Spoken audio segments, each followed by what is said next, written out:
बाप और बेटे और रूह कुद्दुस के नाम से आमीन।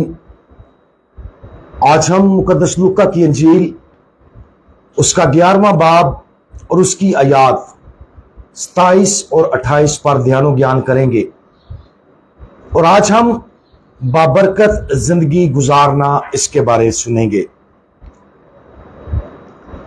और जब वो ये कह ही रहा था, हजूम में से किसी औरत ने अपनी आवाज बुलंद करके उससे कहा, मुबारक है वो रहम जिसमें तू मुतहम्मिल था और वो छातियां भी जो तूने चूसी।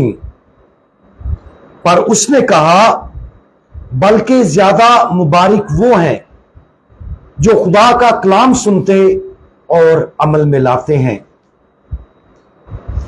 अजीज मोमिनीन, अंजील मुकद्दस का यह मुख्तसर मुतालिया इस बारे बहुत कुछ जाहिर करता है जो किसी को जिंदगी में मुबारक बनाती है।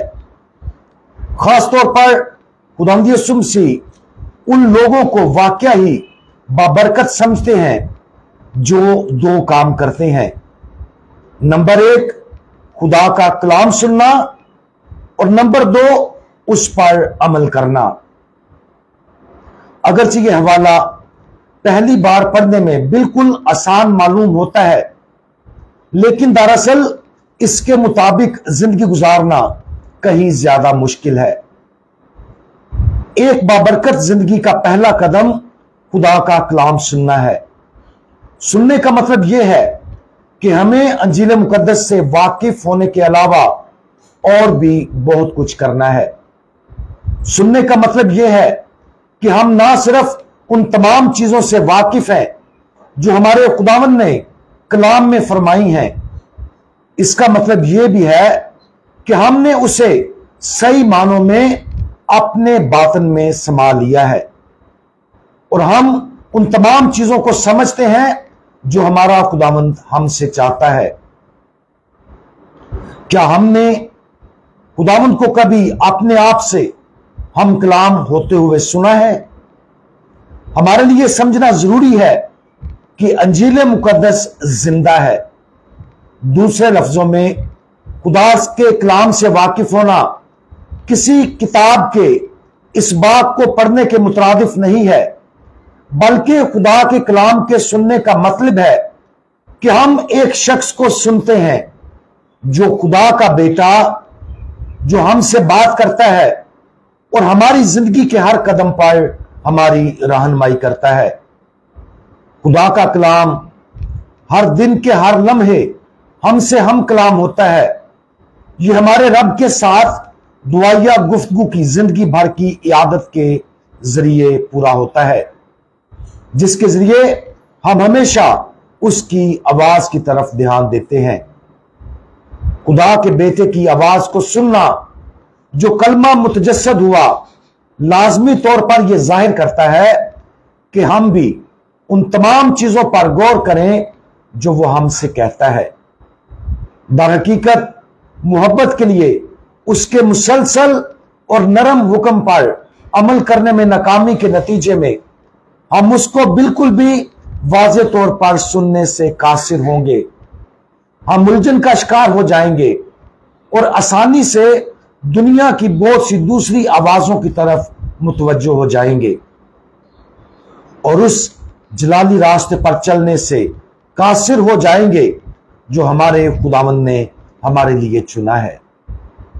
आज इस बात पर गौर करें कि आया हम खुदा की आवाज को सुनने और उस पर तवज्जो देने पर किसी भी तरह से जद्दोजहद करते हैं या नहीं। अगर यह हमारी जद्दोजहद है तो अपने आप को आजिज़ी और पूरे दिल से उसे दरियाफ्त करने की तरफ रजू करें। खुदावंद यीशु से कहें कि हमें उसकी तरफ तवज्जो ना देने पर अफसोस है और हम अपने आप को उसकी तलाश के मिशन पर लगाएं। जिंदगी की उलझनों और इस्तराब को मुस्तरब करें। दुनिया के अंदर हिकमत से बहुत सी दूसरी आवाजों को भी रद्द करें और सिर्फ खुदावंद यीशु मसीह की साफ आवाज को सुने। वो हमेशा हमसे हम कलाम होता है, वो हमेशा हमें बुला रहा है, वो हमेशा मौजूद है।